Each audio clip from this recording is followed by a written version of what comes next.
गले तो यार मिल लीजिए सर अभी गले नहीं मिलेंगे हम, क्योंकि छोटा जमीनी कार्यकर्ता है, वही बूथ पर बैठता है, वही भोजन व्यवस्था करता है, वही चुनाव के लिए हर प्रकार की तैयारी करता है। अभी लेकिन क्या जो पुराने कार्यकर्ता हैं उनको बोलते जा रहे हैं, नए को लाते रहे। अभी भी मल्ला दलई पे 4 दिन पहले चुनाव का कोई कार्यालय खुला, लेकिन देवाली की जनता में से सिर्फ 5 लोग थे। क्या दिवाली में लोग मर गए क्या? क्या बीजेपी का गढ़ रहा उदयपुर कांग्रेस ढहा पाएगी? सत्य और धर्म की राह पर जो चलेगा उसको ही पार्टी समर्थन करेगी और वही जीतेगी। पैसा तो हमारे ये फ्री क्या, फ्री तो कुछ भी नहीं है, सिर्फ पागल बनाने का काम है। जब कांड हुआ तो उस समय गौरव वल्लभ जी कहाँ थे? जो प्रधानमंत्री थे मनमोहन सिंह जी, उनके साथ में आतंकी यासीन मलिक का फोटो था। आयड का विकास क्यों नहीं हुआ, क्या लगता है जनता को? इतना आसान नहीं समझे इस चुनाव को कि कहीं हाथ से खोना पड़े।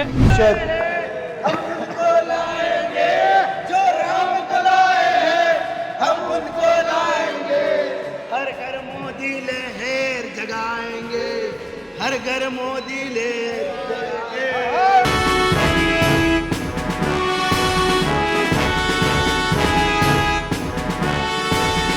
जय मेवाड़, जय भारत।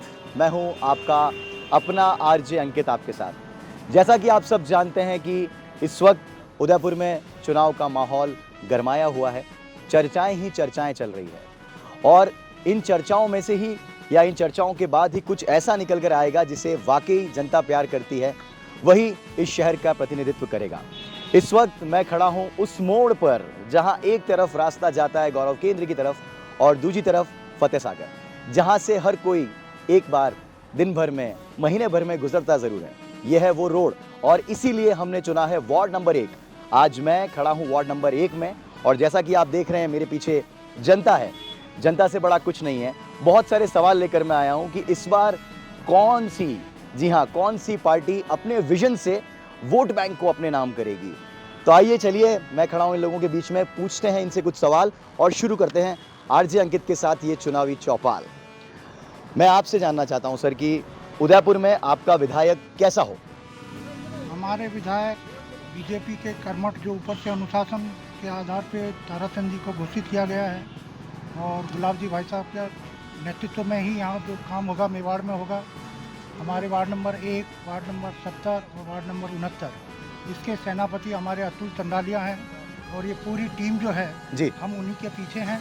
हमारा हर कार्यकर्ता के साथ संपर्क है क्या, और इसलिए है ना, और हम लोग एकजुट होकर के बीजेपी को जिताएंगे। आपसे जानना चाहता हूं बाहरी या स्थानीय कौन पड़ेगा भारी इस बार?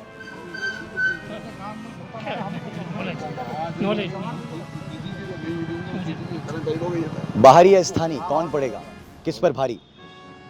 देखो स्थानीय है तो स्थानीय है, वो स्थानीय के जो होता है वो तो सबके ऊपर भारी पड़ता है जी। और हमारा विधायक तो स्थानीय है तो हमारे को तो हम तो प्लस में ही हैं। जैसा कि हम जानते हैं कि कांग्रेस कर रही है खूब सारी योजनाओं से आमजन का फायदा, तो आप बताएं कि क्या इसका लाभ मिलेगा कांग्रेस को? कांग्रेस जो कर रही है, उन्होंने बाहर का प्रत्याशी चुना है और निश्चित रूप से उदयपुर के लिए कांग्रेस का दुर्भाग्य रहेगा कि वो किसी भी प्रकार से यहाँ से हमारे जो बीजेपी लॉबी है उससे जीत कर बता दे। ये हमारा दावा है। आप क्या कहना चाहेंगे इस बारे में? मैदान में तो आए हैं, बता देंगे, रिजल्ट आएगा उस दिन, कौन जीतेगा कौन हारेगा। मेवाड़ की भूमि में बीजेपी की है और इस मेवाड़ की भूमि से हमेशा बीजेपी जीती और हमेशा जीतेगी। मैं आपसे जानना चाहता हूँ शहर की मुख्य समस्या क्या है? आपको क्या लगता है शहर की मुख्य समस्या क्या है? शहर की मुख्य समस्या ये है कि यहाँ पे देखो, मैं भी बीजेपी का सच्चा सिपाही हूँ, कार्यकर्ता हूँ काफ़ी वर्षों से, लेकिन मुझे अभी तक इस माहौल में ऐसा लगा कि जो भी अपने वरिष्ठ कार्यकर्ता हैं बीजेपी के या मंत्री हैं, संगठन मंत्री हैं, चाहे मंडल के कार्यकर्ता हैं, उन कार्यकर्ताओं ने अभी तक जो बीजेपी के रात दिन काम करते हैं उन लोगों को अभी तक टटोला नहीं है। और मैं ये चाहता हूँ एक बार वो उनसे मिले, संपर्क करें, वरना इतना आसान नहीं समझे इस चुनाव को कि कहीं हाथ से खोना पड़े, क्योंकि छोटा जमीनी कार्यकर्ता है, वही बूथ पर बैठता है, वही भोजन व्यवस्था करता है, वही चुनाव के लिए हर प्रकार की तैयारी करता है। अभी थोड़ा बीजेपी में भी इस प्रकार का माहौल हो गया है कि 5-15 जने 50 जने इकट्ठे हो गए, किसी कार्यालय को खोल दिया। मेरा एक पूरा शिकायत के प्रकार है, पूरा उदयपुर के वासियों को ये फील होना चाहिए कि साहब कम से कम बीजेपी में जो भी वरिष्ठ कार्यकर्ता है वो नीचे के किसी कार्यकर्ताओं को बुलाए जो कि रात दिन एक्टिव रहते हैं। बिगैर एक्टिव रहे हम भी, हमारे को ऐसा लगता है कि कहीं हमारे को बिल्कुल किसी ने नहीं पूछा। कई प्रकार के ऐसे कार्यकर्ता हैं, वरिष्ठ कार्यकर्ता। दिवाली में अभी भी मल्ला तलाई पे 4 दिन पहले चुनाव का कोई कार्यालय खुला, लेकिन दिवाली की जनता में से सिर्फ 5 लोग थे। क्या दिवाली में लोग मर गए क्या? दिवाली में 100 से 150 लोग हम ले जाते हैं, ये मेरा दावा है, लेकिन कोई भी नहीं गया। और उसका मुख्य कारण एक ये भी है कि जो हमारे यहाँ के पार्षद रहे हुए हैं, मुकेश जी जो हमारे सामने है, मुकेश जी की कुछ खामियां हैं। हम ये इनको कहना चाहते हैं कि इन्होंने पार्षद पद पे रहते हुए हमारे जो कार्यकर्ता मजबूत है, जो कि चुनाव में पूरी तरह लगते हैं, उन लोगों के काम के लिए भी मना किया तो थोड़े से नाराज है। और काफी कुछ समस्या ऐसी है जिनके लिए इन्होंने टालम टोल कर दिया। तो हम ये चाहते हैं कि इस प्रकार की समस्या रहेगी तो बीजेपी को दिक्कत रहेगी। बाकी हम बीजेपी के लिए झंडा लेकर हमेशा खड़े हैं और खड़े रहेंगे। और ताराचंद जी जैन को उदयपुर से हम भारी मतों से जिताएंगे, ये हमारा वादा है। देखिए ये इतनी सच्चाई से जो ये बात कह रहे हैं, खुद पार्षद साहब यहाँ खड़े हैं। मैं आपसे पूछना चाहता हूँ पार्षद साहब कि आप बीजेपी के कार्यकर्ताओं को रिझाने के लिए क्या करेंगे अब? सर्वप्रथम तो मैं उदयपुर अपडेट चैनल का बहुत बहुत हार्दिक स्वागत अभिनंदन करता हूँ, जो आप वार्ड नंबर 1 में आज तस्वीर लाके पधारे हैं और ये जगह जगह जो कार्यक्रम कर रहे हैं, मैं तहे दिल से आपका स्वागत अभिनंदन करता हूँ। जी, अब आप प्रश्न पूछिए। मैंने पूछा, जैसा कि अभी मैंने सुना इस चर्चा से कि थोड़ा सा रोष, थोड़ा सा क्रोध कहीं ना कहीं अभी निकल कर आया। आप इस वार्ड नंबर 1 के पार्षद हैं, मैं आपसे ये जानना चाहता हूँ कि आप ऐसा क्या करेंगे कि बीजेपी के कार्यकर्ता आपके साथ रहें, आपकी एक आवाज़ पर कार्य करें? सर्वप्रथम तो हमारे छोटे भाई ने, अभी बड़े भाई साहब ने जो बोला कि हमारे जो कार्यकर्ता हैं वो मेरे से कुछ नाराज़ है, ऐसी नाराज़ की कोई बात नहीं है। कुछ कार्यकर्ताओं और कुछ मेरे में हमारा मनभेद हो सकता है, मतभेद नहीं हो सकता है। क्या बात? मनभेद हो सकता है, मतभेद। और चुनावी जो माहौल है, उस चुनावी माहौल को देखकर हम सब एक माला की, एक फूल की एक माला की तरह एक साथ हो जाएंगे और भारतीय जनता पार्टी को वार्ड नंबर 1 से कम 875 वोटों से विजय बनाएंगे। ये मेरा दावा है। और जो मैंने कार्य कर रखे हैं, और जैसे कि प्रदीप जी भाई साहब ने बोला, कुछ मनमुदा है, गले मिल जाएंगे। बड़े बड़े नेता भी गले मिलते हैं, तो हम हमारे गले में मिलने में कौन सा अधिकार है? जी बिल्कुल, आपके एक बार गले मिल लीजिए आप मेरे सामने। मैं चाहूंगा कि ये यार मिल लीजिए। सर अभी गले नहीं मिलेंगे हम। देखिए ये माहौल जो यहाँ पर है वार्ड नंबर 1 में जो चल रहा है, आप देखिए किस तरह की चीजें यहाँ पर हो रही है, किस तरह की चीजें यहाँ पर चल रही है। आपके पास भी अगर कोई सवाल है जो आप चाहते हैं आपने आने वाले विधायक से पूछें, तो आप उदयपुर अपडेट के पेज पर मुझे बता सकते हैं। मेरे चैनल पर जाकर मुझे सब्सक्राइब करके आप अपना सवाल छोड़ सकते हैं। हम पूछेंगे जनता की चौपाल में कि जनता क्या सुनना चाहती है। अभी एक सवाल मैं आपसे पूछना चाहता हूं सर कि उदयपुर में आपका विधायक कैसा हो, कैसा विधायक चाहते हैं आप? हमारे सर्वप्रथम तो मैं दिवाली से प्रकाश कुमार चंचल, दिवाली व्यापार मंडल के अध्यक्ष होने के नाते यहाँ के करीब 200-250 व्यापारी हमारे साथ में है, उनका परिवार हमारे साथ में। हम जिस आवाज़ पे एक आवाज़ में दुकान बंद कराने का आदेश देते तो हमारी सभी बात मानते और सभी हमें ये समय आया है।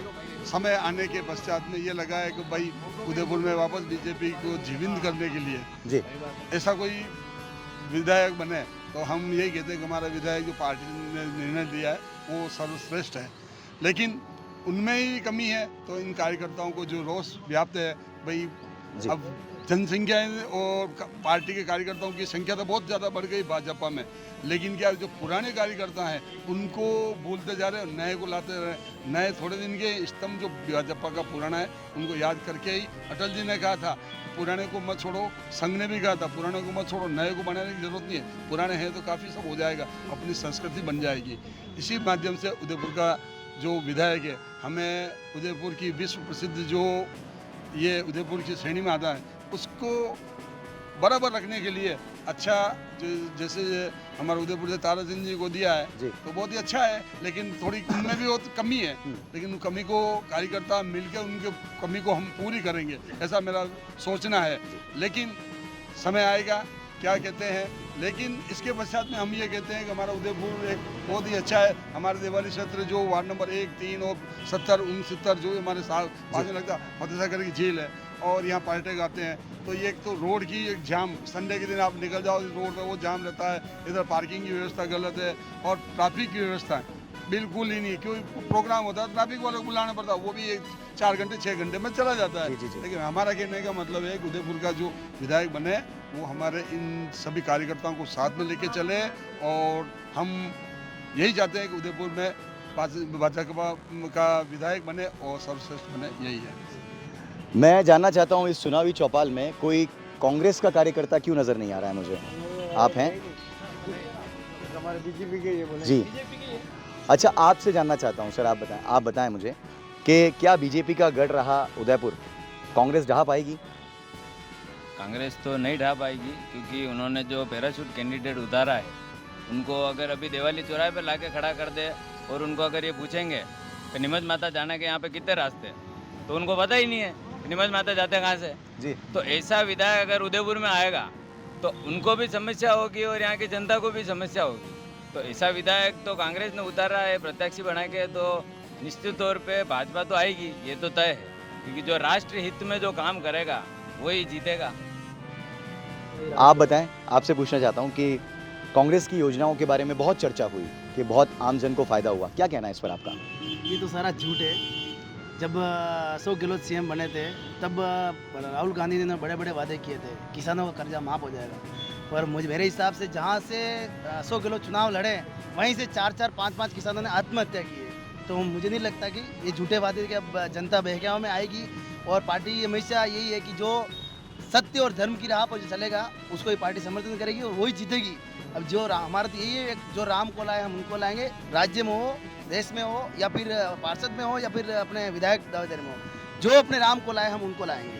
हमारा है कि नहीं? आपके इसी बात का मैं भी एक जवाब देना चाहता हूँ। जो आप बोल रहे हैं, जो कांग्रेस जो योजनाएं लाई हैं उससे कितना कांग्रेस को फायदा होगा, ये तो एक छोटी सी बात है। तो सरकार कोई भी आएगी योजनाएं तो लाएगी, अगर उनको वापस आना है तो योजनाएं तो लाएगी, तभी लोगों के दिल तक वो जा पाएंगे, लोगों तक वो पहुंच पाएंगे। बिना योजना के तो कोई भी सरकार चलती नहीं। उसके अलावा यह है, कांग्रेस ने जो योजना लाई है और कांग्रेस का जो बजट था, और अभी कांग्रेस कितना मतलब जो राजस्थान की जो सरकार है वो कितना घाटे में, ये पता करना भी जनता को बहुत जरूरी है। क्योंकि जब सरकार आई थी तब उसके ऊपर कितना कर्जा था और अभी कितने लाख करोड़ का कर्जा है। जैसा मैंने अखबार में पढ़ा था, जून में कटिंग आई थी अखबार में, तो उस समय बजट था 3 लाख करोड़ का और कर्जा है 5.5 लाख करोड़ से भी ज़्यादा का, और उसमें से 50 से 60 लाख करोड़ सिर्फ फ्री में बांटने के पैसे जो थे, कर्जा मतलब फ्री में योजनाएं के लिए वो पैसा लगाया। 50-60 करोड़ मायने रखता है। मतलब हमारे यहाँ से बहुत से लोग जो है जो टैक्स भरते हैं, तो हमारा ही पैसा हमको मिल रहा है,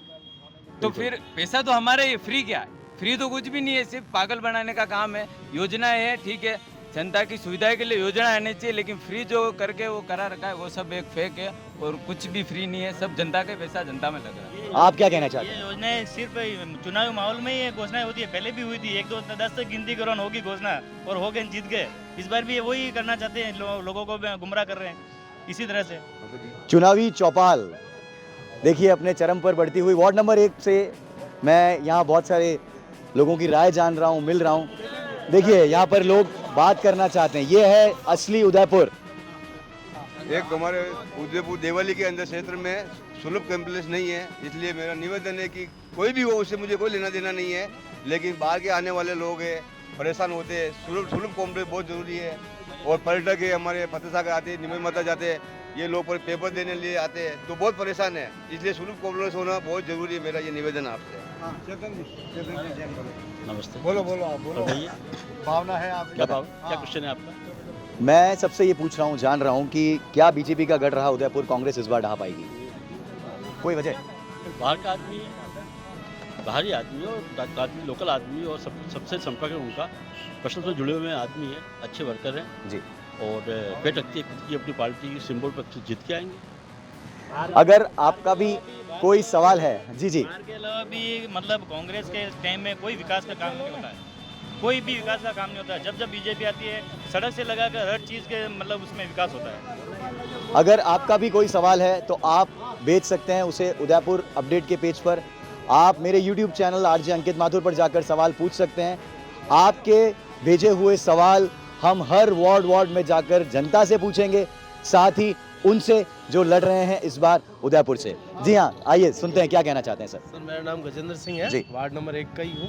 मैंने एक गौरव वल्लभ जी का एक स्पीच सुना था कि महामहिम जी आप ये गौ हत्या, वो कन्हैयालाल हत्याकांड हुआ था, उस समय आपका वो फोटो जो सेल्फी में ले रखा था वो क्यों था, आप उसका जवाब बताइए। जवाब तो महामहिम जी दे देंगे, दे दिया इन्होंने, ऐसा कुछ नहीं है। पर मेन मुद्दा ये है कि ये 2 साल इस कांड को हो गया है। जब कांड हुआ था उस समय गौरव वल्लभ जी कहाँ थे? उस समय गौरव वल्लभ जी कहाँ थे? यूं बताओ ना,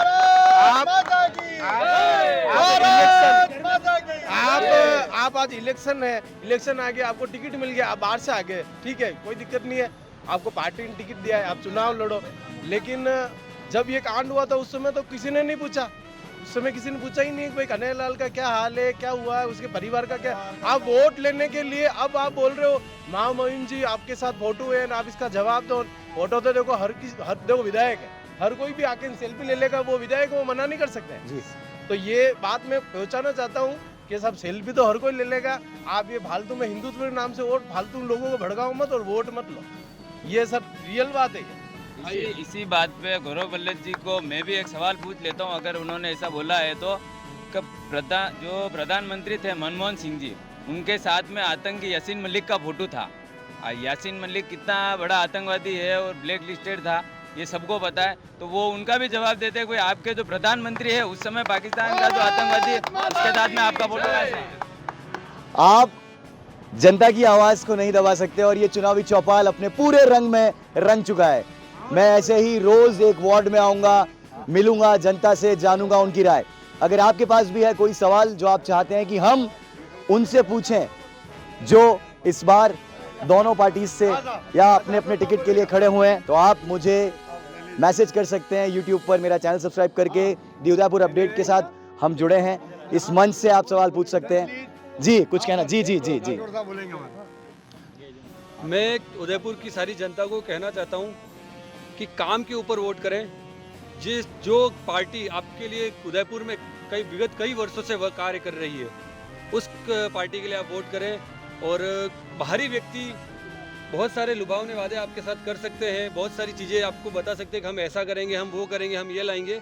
लेकिन जो यहाँ का स्थानीय व्यक्ति वो यहाँ की समस्याओं को जानता है और यहाँ की समस्याओं से अवगत है और उनको सुधार सकता है। तो आप स्थानीय व्यक्ति को वोट दीजिए, भाजपा को वोट दिए, भाजपा को भारी मतों से यहाँ पर उदयपुर में आप विजय बनवाइए। पार्षद हम उनको लाएंगे, जो राम को लाए हैं हम उनको लाएंगे।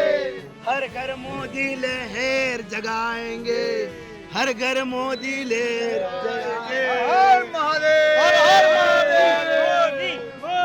पार्षद साहब आप क्या कहना चाहते हैं? जैसे कि मेरे अभी साथी भाई ने बोला कि विकास के नाम पर बहुत ही बढ़िया इन्होंने दिया इंटरव्यू। हम जो कोविड का काल आया था उसमें जो 44 पार्षद थे भारतीय जनता पार्टी को ना, उन्होंने हमारी सैलरी को 2 महीने की सैलरी को नगर निगम को देखकर कम से कम 70,000 पैकेट घरों घरों में बांटे। उसके नाम पे भी हम वोट लेंगे। और जहाँ बात करूँ, जहाँ लोग कोविड के अंदर घरों घरों में जा रहे थे, तब हर पार्षद अपना कर्तव्य निभा रहा था और सैनिटाइजर हर गली हर मोहल्ले में करवा रहा था। और जो आवारा पशु होते हैं उनको नगर निगम द्वारा, गौशाला द्वारा, सब लोग जो घर में रहते हैं उस समय पार्षद अपने बलबूते अकेला चलकर जगह जगह उन गाय माताओं को रजगा वगैरह सब कार्यक्रम नगर निगम से करवा रहा था। तो इन सारे कार्यों को देखते हुए भारतीय जनता पार्टी चुनाव लड़ रही है और इन मुद्दों पे ही वोट जीतेगी। विकास के कार्य और जो कोविड में काम करा है उनसे। आपसे मैं जानना चाहता हूं कि आपको क्या लगता है मुख्य समस्या क्या है इस शहर की? उदयपुर में तो मेरे देखने में तो कोई समस्या नहीं है, फिर भी जो पब्लिक ज़्यादा बढ़ रही है, उदयपुर की जो पब्लिक बढ़ रही है, पब्लिक बढ़ेगी तो ट्रैफिक तो होगा ही होगा जी। जैसे आप अहमदाबाद शहर देख लो, अभी भी अहमदाबाद शहर इतना बड़ा होने के बावजूद, इतना डेवलपमेंट होने के बाद भी आज वहाँ 1.5 घंटा तक लोग बागों रेलवे स्टेशन पे टाइम लगता है। तो जितनी जनता बढ़ेगी उतना ट्रैफिक तो हो गई है। ठीक है, उदयपुर के जो नए विधायक बनेंगे वो ओवरब्रिज का करेंगे, कोशिश करेंगे, लाएंगे, करेंगे। देखिए बहुत सारे सवाल हैं जनता के मन में और बहुत सारे सवाल आपके मन में भी होंगे जो इस वक्त मुझे देख रहे हैं मेरे चैनल पर दी उदयपुर अपडेट के साथ में। अगर आपके भी सवाल हैं और आप चाहते हैं कि वो सवाल हम पूछें आपका भी, ये देखिए जनता, ये माहौल है कि मैं बोल नहीं पा रहा हूँ और सब मुझसे माइक ले रहे हैं। ये है असली जनता। नमस्कार, मेरा नाम तेज सिंह टुंडावत है मेरा यही है, एक तो शिक्षा फ्री कर देनी चाहिए और एक मेडिकल फ्री कर देना चाहिए। उसका बाद वैसे ऑटोमेटिक विकास हो जाएगा अपना पूरा भारत का। बाकी आप देखिए आरक्षण से लोग आगे बढ़े, जो फाइट कर रहे हैं वो बच्चे रह जाते हैं। शिक्षा से हर तरीके से बेरोजगारी इसी प्रकार से बढ़ रही है। हमारा यही कहना है कि फ्री की चीज़ें बांटना बंद कर दो। आप पैसा आ रहा है, पब्लिक का पैसे से तुम टिफिन बांट रहे हो, क्या आपकी जेब से थोड़ी बांट रहे हो। टैक्स मैं भी भर रहा हूँ, आप भी भर रहे हो। एक माचिस ले लो तो 5 पैसा का टैक्स आप भी भर रहे हो। हमारा यही है कि फ्री की चीज़ें बांटनी बंद करो। आने वाले समय में अपना देश कमजोर ऐसे हो रहा है। पाकिस्तान की स्थिति देख लो, 500 रुपये किलो आटा खा रहे हैं। वो स्थिति हमारे हिंदुस्तान में नहीं आनी चाहिए। हम ये बोल फ्री का देना, फ्री की चीज़ देनी बंद कर दो, ये चीज़ बिल्कुल बंद कर दो। क्यों हो गया, हम देखते हैं कि वो देश, हर देश का अलग अलग कुछ न कुछ विकास होता है, तो वो पब्लिक का पैसे ही आ रहा है कि आपके जेब से पैसा नहीं लगा रहे हो। इसलिए हम ये बोलते हैं जो भी चीज़ जो वास्तव में ज़रूरत है वो चीज़ आप यूज़ कीजिए उस पैसे का। आप हॉस्पिटल में देख लीजिए, हॉस्पिटल में जनरेटर नहीं होते, ऑपरेशन होता है तब डोज लगा के लोगों का ऑपरेशन होता है। अब वहाँ क्यों नहीं विकास करते हॉस्पिटलों में, पढ़ाइयों में? मैं जानना चाहता हूँ कि आयड का विकास क्यों नहीं हुआ, क्या लगता है जनता को? ऐड का तो चलो विकास तो चल रहा है, काम तो चल रहा है, लेकिन ये मैं तो ये कहता हूँ एक बार ही मतलब चुनाव होना चाहिए। ये चुनाव के आचार संहिता के लगने के बाद ये काम धीमा पड़ जाता है, तो कौन विधायक आएगा कौन नहीं आएगा इसके भरोसे छोड़ के चले जाते हैं। चलिए अब आपसे होगी एक अगले वार्ड में मुलाकात, और आप देखते रहिए मुझे मेरे पेजेस पे दी उदयपुर अपडेट के साथ। आप मेरा यूट्यूब चैनल भी सब्सक्राइब कर सकते हैं आरजे अंकित माथुर के नाम से। हम हर दिन किसी ना किसी वार्ड में मिलेंगे। आप तैयार रहिए अपने जवाबों के साथ, मैं तैयार होकर आ रहा हूं अपने सवालों के साथ। जय हिंद, जय भारत।